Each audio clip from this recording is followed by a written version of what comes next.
Deputy Mayor, much of Bellevue's job growth has been fueled by tech and large employers. But we know, and as we just discussed, our economy is represented by other professional services, strong retail, great restaurants, hospitality, and attractions. What are the city's latest insights on workforce trends? What do we need to know? Well, it's somewhat ironic, Patrick, because as earlier this year we're looking at revamping and updating our economic development plan, and some of the comments made by my colleagues, I think myself included, is making sure that we have a very diverse economy here in Bellevue.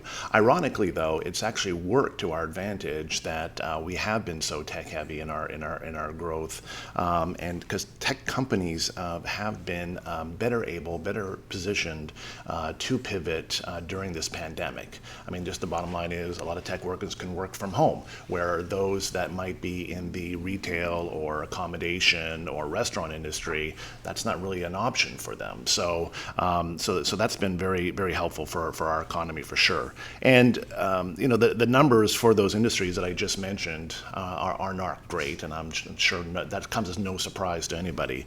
The hotel and food services industry, unemployment rate is up to about 48% there. Retail trade, that's about 26%. And then arts, entertainment, recreation, that's about 22% unemployment right now. So again, I don't think that really surprises anybody, but still something that we're looking at because and trying to help, because this is, these disproportionate job losses are really affecting kind of the bottom of the income scale as well. So we want to address that as much as we possibly can.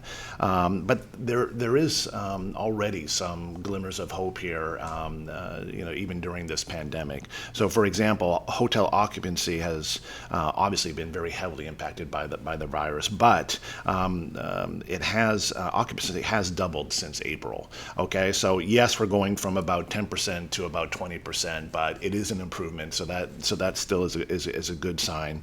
Traffic volumes into the city have gone up over 50%, and then pedestrian use of crosswalks, that's gone up 70-80%. So there are more people that are out about, hopefully shopping, going to restaurants or coffee or you name it. So actually, and biking, which is a passion of mine, that's actually also up, actually at all-time highs.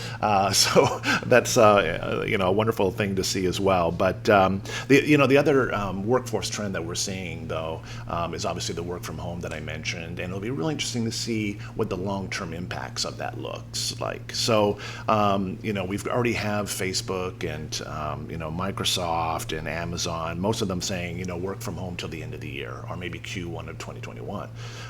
But Google just recently announced that they don't expect their employees to come back into the office until the summer of next year.